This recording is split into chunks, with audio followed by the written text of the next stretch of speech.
In this era of celebrity hairstylists and makeup artists, Los Angeles-based and Academy Award nominee for Black Panther, Wakanda Forever, Camille Friend is one to watch. As long as she can remember, she has always wanted to be in the beauty biz. Coming from a family of hairstylists, she spent her youth in salons, developing skills and product knowledge that gained her entry into the world of hairstyling at the tender age of 17, thus beginning her professional career. Camille moved from Tempe, Arizona to Los Angeles to pursue her dreams. Within 2 years, she established herself as a prominent hairstylist in Los Angeles. She went on to explore opportunities that led to a successful career as a professional hair and makeup artist. She landed a coveted position with Sebastian International as a platform instructor and color specialist, training with Vidal, Sassoon, and John Atchinson to learn and master precision haircutting techniques. All of these opportunities and extensive training helped to prepare her for a future in entertainment. By 26, she was on her way to becoming a forerunner in the film and TV industry. Camille's current credits run the spectrum from film, TV, print, and music videos. Some of her credits include Tenet, Marvel Studios' Black Panther, Charlie's Angels, Captain Marvel, Dreamgirls, The Help, Hunger Games, Mockingjay Parts 1 and 2, Captain America, The Winter Soldier, Captain America, Civil War, and finally, The Little Mermaid. Her ingenious talents reflect her ability to design and groom period looks that require her expertise with lace front wigs. Her dedication, training, and innovative skills have led her to success. What's next for the star on the rise? Teaching masterclasses and mentorship programs through her company, Hair Scholars, wig and product development, and speaking engagements worldwide. All right, so today on the pod, we have a gem that we have been waiting for. Camille Friend is here joining me, and we're going to get into, how you got started in the industry. We're going to take it all the way back. Yeah. So tell us about your beginnings. Well, back in the day, no. Basically, I mean, it's widely known. I come from, I'm a third generation hairstylist. So I have family who were hairstylists, aunts. I grew up in the salon. I love nothing more than the smell of the salon. It's like the best perfume for me. Mm-hmm. Like it brings back all my memories. So hairstyling is something I never imagined doing anything else. Wow. Like it was always what I wanted to do. Like I wanted to be a hairstylist, number one. Number two was a pharmacist. Like okay. that was my only two things. And actually, the interesting thing, you do get to learn, some of like what we do is in pharmacy, calculations and chemistry and all that sort of thing. So, I've always wanted to do it. It's just in my family blood, I think. So that's basically how I got started and just always wanted to do it. Grew up in the salon, had to work in the salon to get your hair done. And, that's where I started. Went to beauty school in Arizona. And we were talking about that. I went to beauty school in Arizona, and that's where my career started. Wow. That's amazing. So we have, we talked about before we joined here, our degrees of separation. I too was a child of a stylist and salon owner for 40 years. So when you say the smell of the salon, like nothing gets me like walking into a salon and I feel like my blood pressure goes down. It's my happy place. Totally my happy place. I love going to the salon. I love all the sights, sounds, smells. Right. It's just something, if you grew up with it like you did, it's just something, it's our happy place. It is. Okay, so you graduated beauty school, and then what was your first venture in the industry? In the industry, I started at like a small, I worked, I think it was called the Broadway at the time. Okay. Like I worked at like that. And then later on, I moved on and I worked with a wonderful woman, and her name is Joanne Moore. And Joanne Moore, she was a seasoned hairstylist and somebody who knew extensions to color to all of it. And she took me under her wing, and I was really good friends with her daughter named Denise. God rest Denise's soul. She passed of cancer many years ago, but we're all still in touch. And she taught me, everything. Like she taught me, it was called Any Hair. And I started my career as an extensionist. Some people don't know that. Like wow. I started as an extensionist, and Joanne taught me so much about everything, like, matching extensions, how to make them lay right. And this is in the Stone Age when hair was not beautiful. Hair was hard. It was hard. It wasn't great. It wasn't hair like it is now. Like, it wasn't. So I came up in the hard era of extensions, but you know what? I learned so much. And that's why, I still do extensions too, a little bit, for set, but I started as an extensionist, and fast forward, I moved to LA.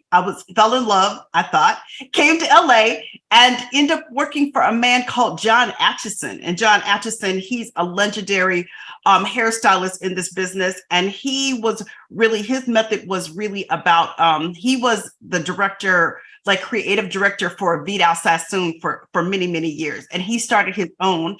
And basically he taught, I'm going to say, very Vidal Sassoon-esque cutting. So I came to LA, worked for John Atchinson for quite a while, and got all of that under my belt.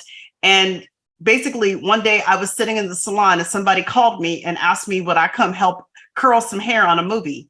And I was like, okay, I'll come. Sure. Wow. That's quite a story. And that was it. That was it. And you're here. Yeah.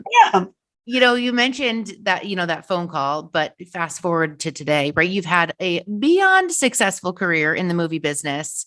What was that first taste of that like? I didn't get it, Kelly. I'm gonna tell you what, I wasn't looking for it. Okay. Like, a lot of people, like now I teach classes, people talk, they want to be in the business. I knew about the business, but it wasn't something I was looking for. I had a great clientele. I was having a good life. I was in LA in my 20s doing my thing, hanging out on Sunset. So I was having a good life. So, I wasn't thinking about getting into the industry, but, thank God, as I say, God had a bigger plan for my life. So, it was one of those things, it just happened. And I was like, okay. And then I fell in love with it. I've always been a person, all the movies of the, the 90s and the 80s, and even past that. I love watching movies, always have. I was a Blockbuster kid, know? the card and all, right? Like, people don't realize, like, we used to go to Blockbuster on the weekend and say, we want 5 movies. And you could watch movies all weekend. So I got to watch so many movies. And then when cable came and just going to the movies, my family was always a family to go to the movies. So and then stepping into it, and here I am. Right. What was the first project outside of, curling hair with that first phone call that you worked on that stands out in your mind? I would definitely say, I think there's 2 things that happened. So I'll just tell you, coincidentally, when I did that first project it was a Martin Lawrence movie. It was called Line Between Love and Hate. And they called me to curl Lynn Whitfield's wigs. And there was a young lady on there, and she only worked a couple days as an actress. And she was like, I have a TV show, and they said I could ask for a hairstylist. Do you want to do it? And I'm like, sure. I didn't know. Sure. Next thing I know, her name is Simbi Kali. She's an actress, and we're still friends. Next thing I know, I am on Third Rock from the Sun on NBC. My first job in the union, and was there, got nominated for an Emmy, worked there for 6 years, and really learned so much. So, you just never know where your opportunity is going to be. And then after that, just kind of doing things. And then I had done a little movie with Jamie Foxx, and he said to me, he goes, I have a really great movie coming. It's called Ray. I'm like, oh wow. I said, sure. And he's like, I'm gonna call you. And that's what happened. And I didn't have the resume to even do that movie, but he had faith in me. And I asked one of my friends to be the department head, but I was like, I want to learn and I want to do everything I can. So end up doing Ray. When we did Ray was an independent. Wow. It didn't have a studio. It didn't have the cachet that people thought. Right. So Ray, and then who knew? It took off and I was off to the races. Wow. That's incredible. For those of us that have never done hair on a set, what does a typical day look like with these projects or ongoing sitcoms? Basically our days, they start early, especially in filmmaking, they start early. And as a department head, just depending on what's going on the day, like I'd like to get to work early. I first like to go to where we usually have a background area where we have hairstylists and makeup artists doing background people. So I like to stop by the background area, see what's going on over there. Do they need anything? Does anybody need any questions answered? But you always have somebody who is over there who is running that area, like they call it like a supervisor. So I go check in with the supervisor, see how they are doing for the day. If they need anything, then I head to the trailer and, start getting the day together, looking at the script, looking at the call sheet. What are we doing today? What does it involve? What needs to be what wigs need to be pulled? Do we need to pull? Is somebody getting wet on set? Do we need to pull towels? Do we need to pull water? Like just thinking the day and getting ready for the day and who is going to be sitting in my chair and preparing for whatever looks I need to do, looking at the continuity, seeing, okay, this is what we're doing today. So that's how my day usually gets started. And a protein shake and a green drink. We need our hairdressers to be fed, right? Right. And I'm just going to say this, this is what, if people do not believe me, when you work, the lighter you eat, the better you are, because there's so much food and junk on set.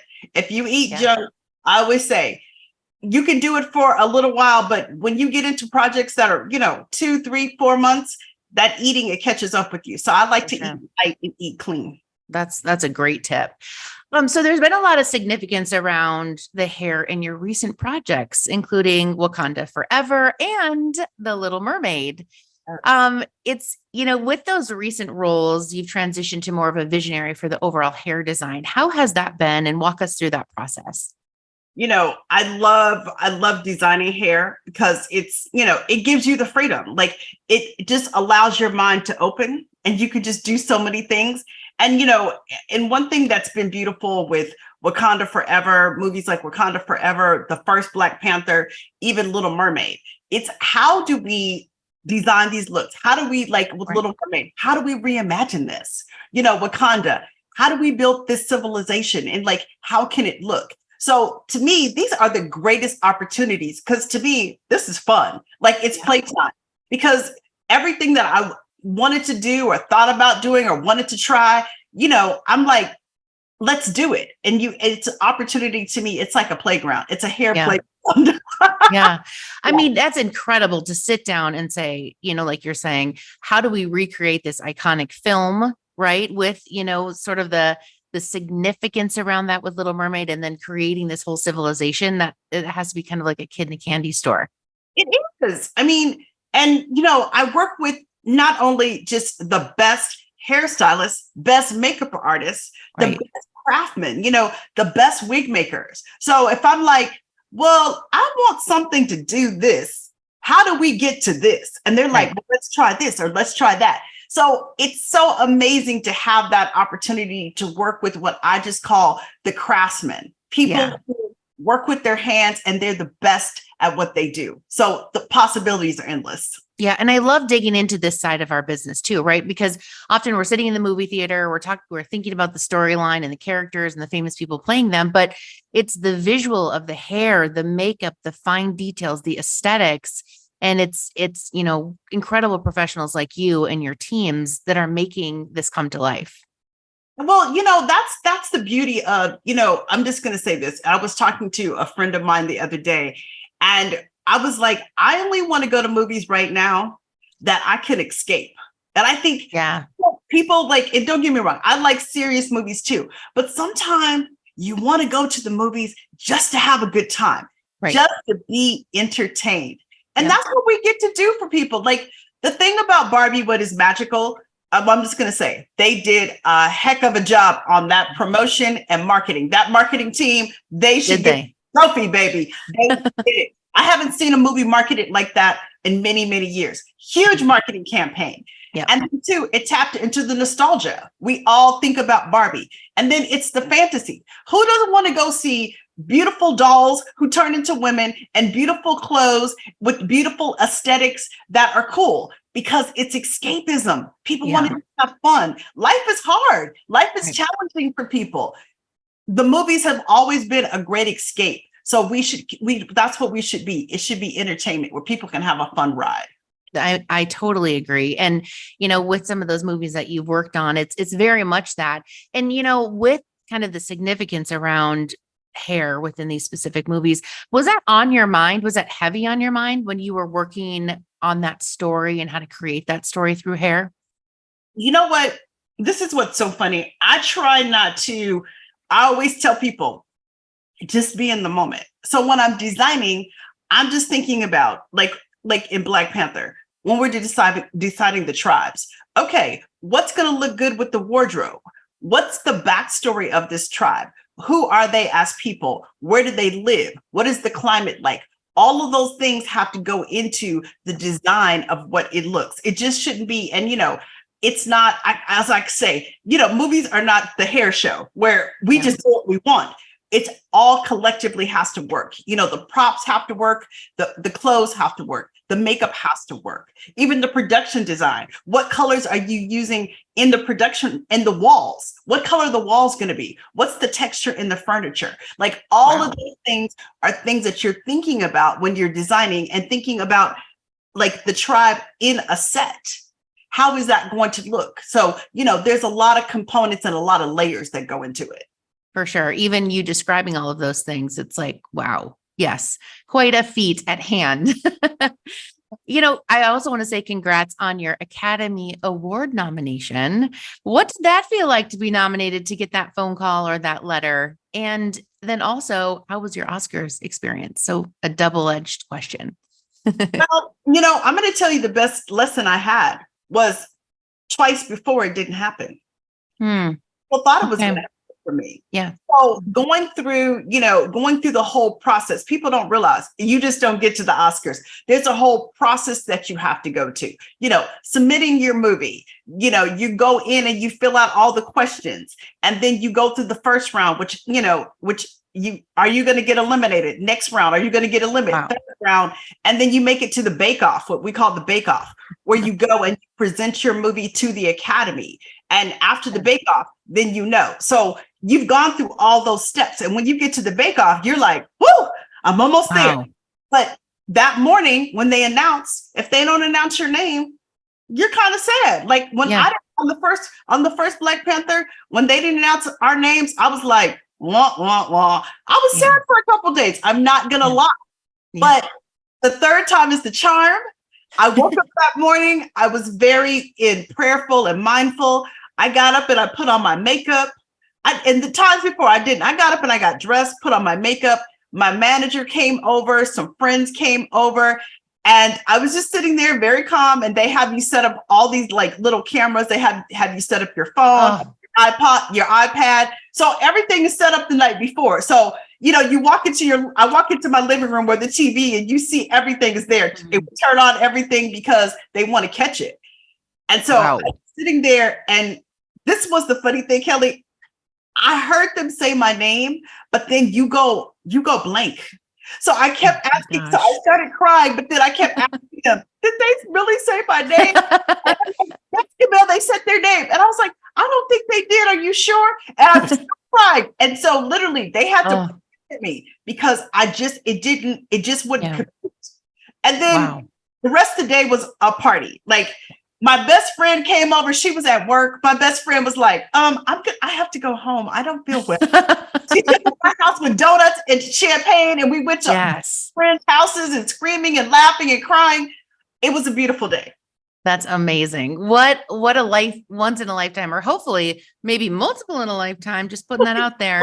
Multiple experience. And then I'm going to say the day of the Oscars was absolutely beautiful. What was beautiful, like it all got worked out. There's even a lottery for the tickets. There's a whole lot behind the scenes that happens in the Oscars. So there's a lottery. You just can't buy tickets. So I was lucky enough to get tickets for, all my people who worked with me. So my hairstylist got to come to the Oscars with me, which was beautiful, who worked on the movie. So everybody came to my house. So we had hair, makeup, food, champagne, shots. We had everything. I mean, I had friends who came over. My family came in. So that day of the Oscars was full of love. Yeah, that's incredible. And one of my friends, who is somebody who we met the first day I came to LA, her name is Carmen Cuba. And now she is a very famous casting director, very, very famous. and she was my date, and we had a blast. And it was just like a culmination of our friendship, life. And here we are. You know, we always say we started from the bottom. Now we are here, baby. That's my favorite. I love that saying, actually. And I mean it. Like, you know, we didn't know anybody in Hollywood. We didn't have any connections. We didn't have any magic bullet. We just worked really, really hard. So that's incredible. So, you know, in a statement, how has your work evolved from that first time you stepped on set with your, you know, just to curl some hair to that moment? I mean, it must have been just such a time to reflect. It is. It was such a time to reflect. And, you know, I say this, like, the Oscar it's not just that movie that you got nominated. Yeah. Again, it's that 27 years of being in the business, learning about how to make wigs, how to style wigs, how to be on locations, traveling, all the people that you get to interact, and you learn a little about this, or you learn things that how you don't want to be with people, like all the directors, all the, you know, the production designers, all the production managers that I work with, you know, all the people, because too, when it happens, people just start emailing you and texting you. And so many people I reconnected with who I might not have seen them for 10, 15, 20 years, but they reached out and they said, "Hey, Camille, we see you. It's a beautiful time." It's almost like getting married. Yeah. I mean, it's a huge, huge life moment and accomplishment. So again, congratulations. What would you tell, what would be your advice to those wanting to start in the entertainment industry, or who have already started and they want to move up? You know, I think one of the most important things, I always call it skill level. Okay. So as you go along, when I pick people to work for me, I look at a couple different things. I look at skill level. So are you a person who is skilled on all types of hair? Like all type of hair, all type of hair texture? Can you do a little hair coloring? Can you cut? Can you style? Can you do some extensions? I like people who are all well-rounded, like people, because they're an asset to my team. I always say, I am looking for the superstar. I'm looking for the MVP to work with me. That's because that's the kind of movies I do. And that's the kind of talent I'd like to bring into the trailer. So those are the sort of things that I tell people when they're getting started, learn about everything. You know, certain people, they're like, "Oh, I only do this, I only do that." And that's fine. But in this world, it's good to have a vast knowledge. And I'm not saying you have to be a master at all of it, but know how to do it. Because I say, if you get into situations like, you know, say you're in Turkey, say you're in Greece, say you're in Saudi Arabia, things can happen. And you just have to know how to do a little bit of everything, because you might have to improvise, you might have to compromise. And, you know, sometimes I'm going to say FedEx, you can FedEx, but FedEx going overseas overnight is not overnight, honey. Yeah. Overnight, 3, 4, 5, 6, 7 days. So, you know, if you order something, you're like, "Oh, I'm going to order this." It might not make it in time. No. So, you know, knowing how to compromise, how to innovate, and how to change things up, be spur of the moment. And the other thing is to take direction. A lot of people come from the salon and you're used to running your own show, and I understand that. But when you come into our world, you're not running your own show. You have a department head to answer to, or a key, or a supervisor, because we have to answer to somebody. I have to answer to the director. I have to answer to the studio. So I get my marching orders, and you have to be able to adjust, pivot, and do those things. So, you know, those are things that you have to think about coming into the industry. Yeah. And it sounds like there's a lot to be thought of, right? The skill level, but then also those soft skills that, you know, you've got to know and flex. And it sounds very, very different, as you mentioned, than kind of being an independent contractor, independent salon owner, working in a salon. Right. But I mean, it can be done, but you have to be ready to I'll tell you, it's interesting in my classes are either, and not always, but I always love when people who have been in the business, they're like, "I've been in the business 15, 20, 30, 40 years, and I want to do something else." And I'm like, "You're in the right place. You can do it. You just have to adjust." Yeah. You know, and a lot of times, and I'm going to say this, the last one I'll say, computer skills. Yeah. So hairstylists, sometimes especially the youngins, they do okay. But the middle ones and the oldies, you got to have the computer skills, because everything that we do in the film business is on computers. They are on secure networks. You have to know how to work through encrypted networks and work through all of that. So knowing how to use the computer and having computer skills is important. All right. That's a great one. Okay. We're going to pivot now. We're going to talk about, we're going to pivot. We talked quite a bit about your experience in the entertainment industry, and there's a significant event happening right now in the industry. What are your thoughts on the strike? Yes, the strike. Listen, I'm going to say this. Actors are the reason why hair and makeup work in our business. If actors didn't sit in our chair, we wouldn't have jobs. I'm in 100% solidarity with the actors and the writers.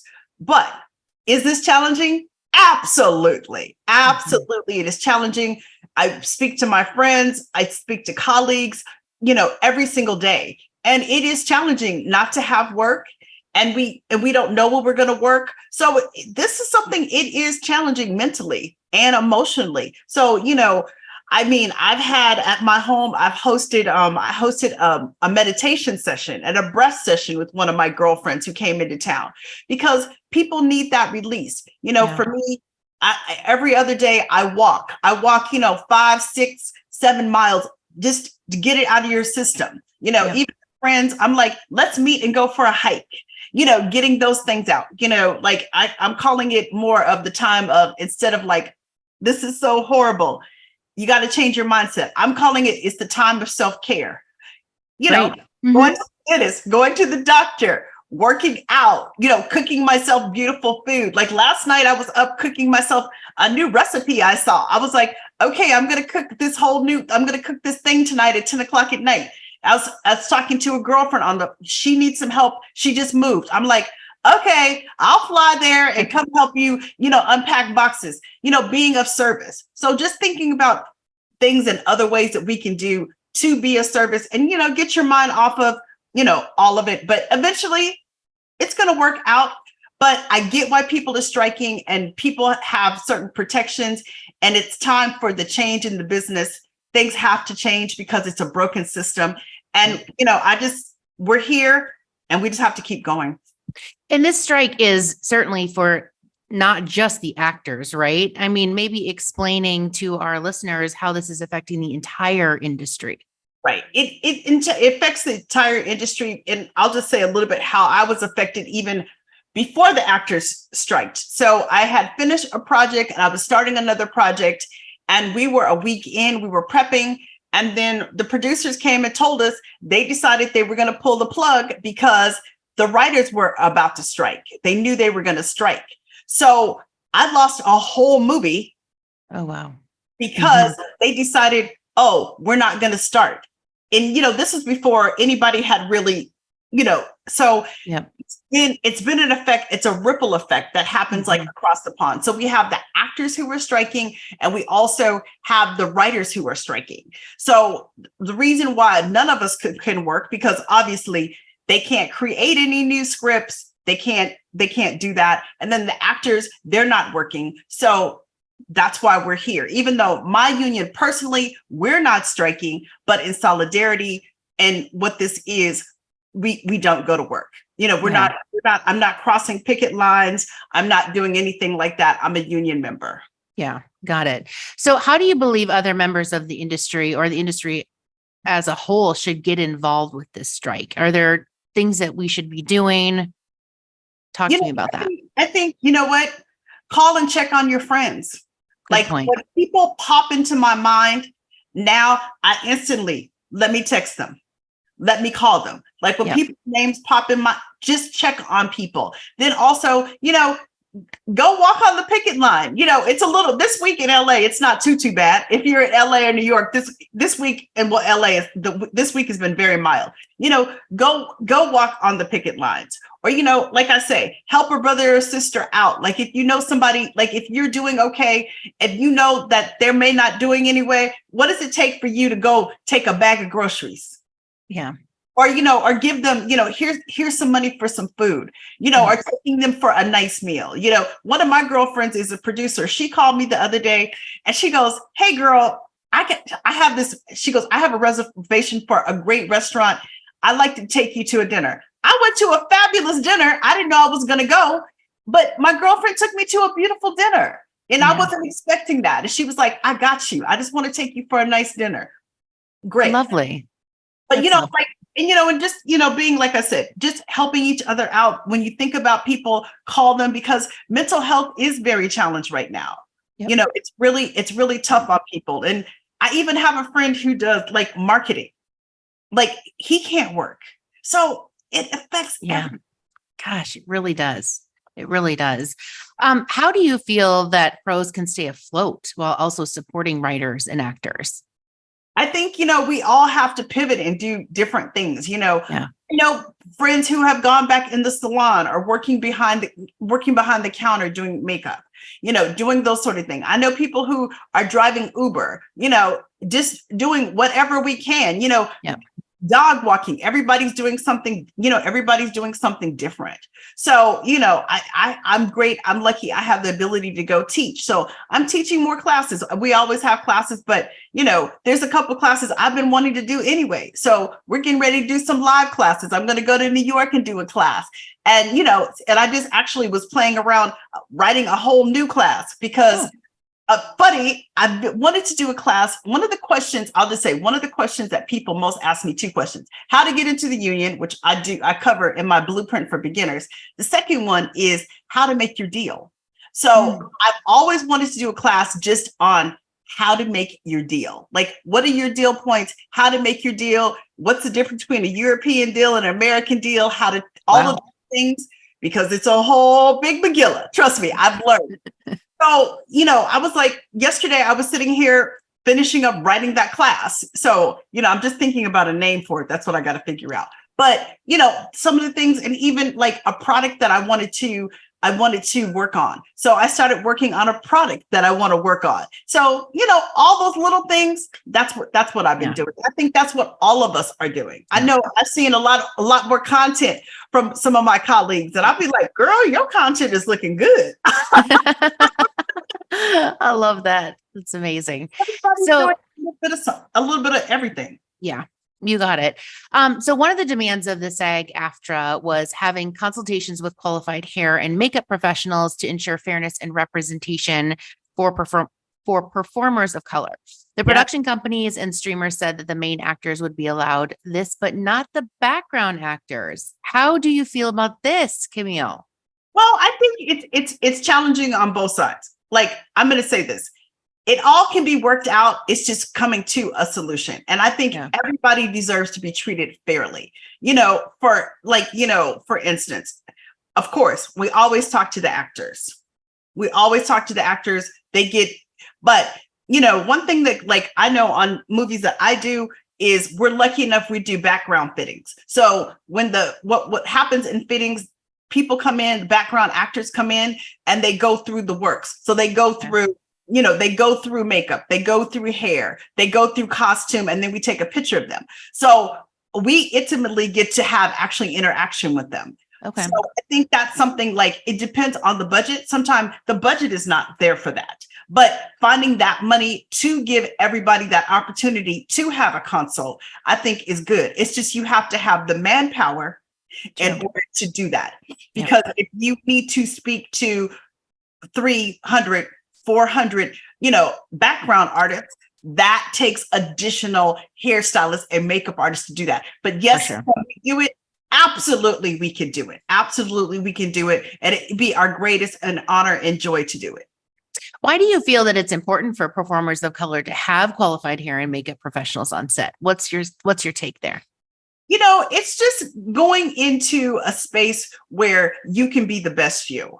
Yeah. So no matter who does you, it's important that a person of color, that you can walk into the trailer and you don't need to think about, can this person do my hair? Can they do my makeup? How about if they get it wrong? Like, you don't need to be having those conversations. Their job is to learn their lines and be actors. And our job is to do the hair. So when you have qualified people who know how to do your hair, it's just a certain level of you're comfortable. We're giving people the strength, the courage, the acknowledgement when they're sitting in the chair, and the validation that this business does validate you, and you deserve to have somebody. Like Kelly, you don't want to go somewhere, like if you were sitting in the chair and the girl was like, all I do is blondes. I don't do anybody who's brunette.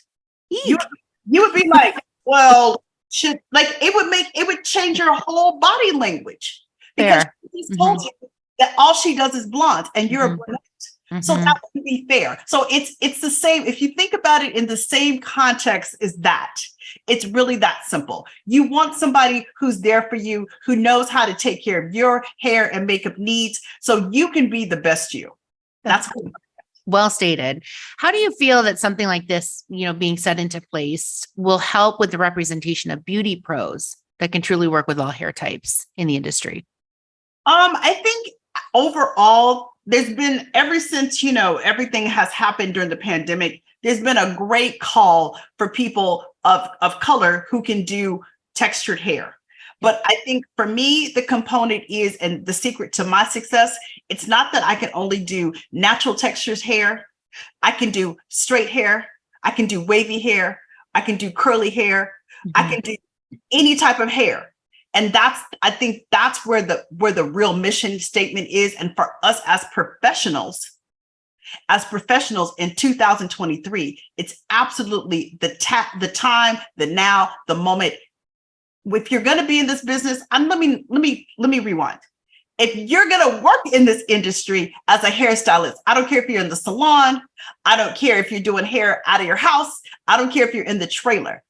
This is our call to action to be better. Yeah.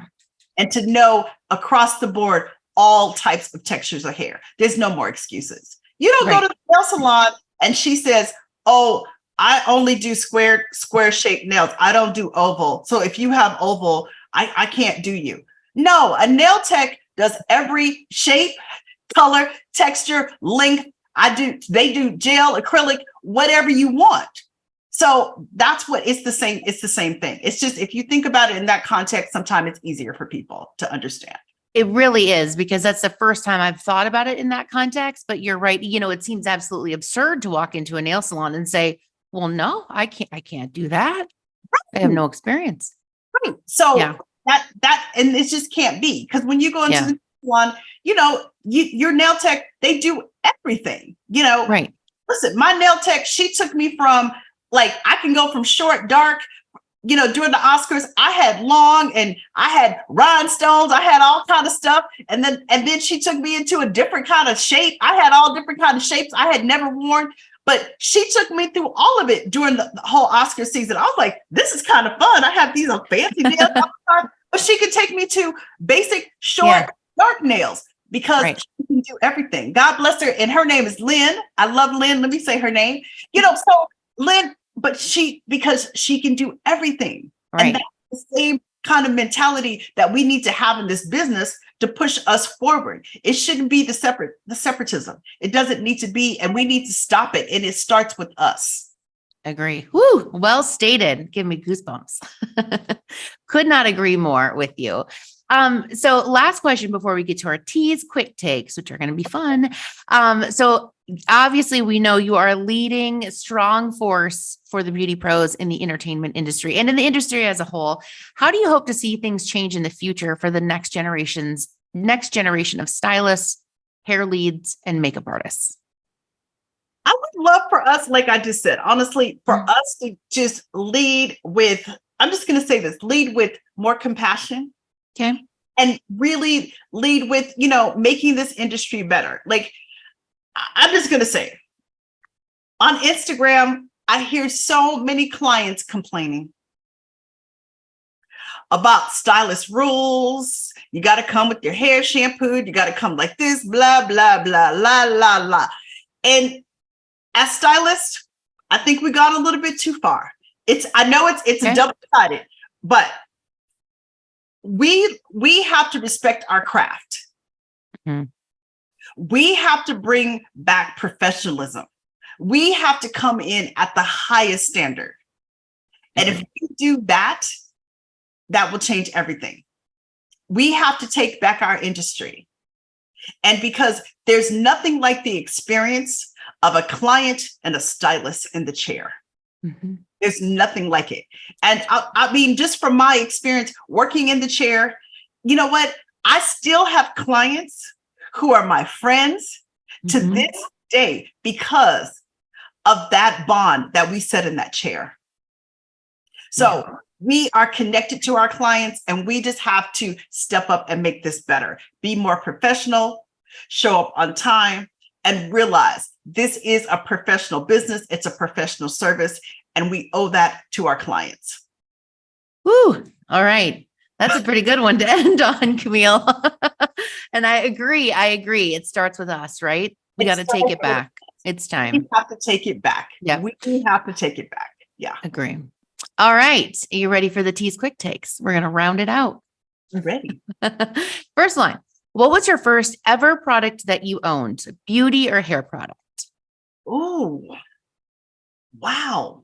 I got to think. I know. Okay. I'm going to tell you one of my favorite that I love. I grew up with it. It is a shampoo that's called Lemon Fluff Shampoo. Ooh, okay. It's a cream shampoo that comes in a jar. And I grew up with it. I love the smell of it.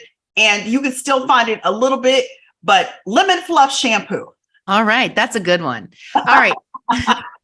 Are you superstitious? And if so, about what? I'm not really too superstitious. Okay. All right. I'm really not that superstitious. I'm not. Okay. It's a no. All right. This question was made for you. Who would play you in a biopic of your life? Oh, Angela Bassett. I pick her every single day. All right. You knew that one. I expected you to know that. Oh, Angie all day long, every day. Because I know her and we're friendly and I see myself a lot in her, and she's a great lady all day. Angela Bassett. Love it. Angela Bassett. All right. What do you consider the ultimate comfort food? Ooh, I'm a sweet girl. Okay. I love sweets. I mean, listen, a creme brulee, a beautiful creme brulee in Italy and Portofino, watching boats go by or yachts. That's a perfect day. All right. You know, the food in the scene and the setting. I mean, I just could say that would be the perfect day, or drinking a beautiful drink, right there in Italy, right there, watching the day go by, or a beautiful limoncello. All right, not on the couch. It must be in Italy. It has to be in Italy. I've had beautiful moments in Italy, in travel and working there and even being there with loved ones. Like, just my heart is in Italy. Okay, got it. All right, last one. Say you are on a deserted island and can only bring 3 beauty products. What are you bringing? Okay. My Dyson blow dryer. Okay. All right. Babyless flat iron. I think nano flat iron. Okay. I think it's the inch and a half flat iron. Okay. And oh my God, that's a hard one. The third one. Let me think. Well, isn't it the lemon fluff? Not the lemon fluff if I had. Okay. One of it would be Unite 7-second detangler. Okay. I love that stuff. And I'm trying to think. Oh, I'm giving too many. I'll allow you 4. What's the 4th one? And I'm trying to think, what would be the last thing that I really could not live without? For my own personal self, I'm a gel girl. So Echo gel, I couldn't live without on an island because I would want to slick my hair back. Okay. Amazing. Well, that was quite a chat we just had. I learned so many things. Thank you so much for joining us today. It was a pleasure to get to know you and an honor to take up an hour of your time.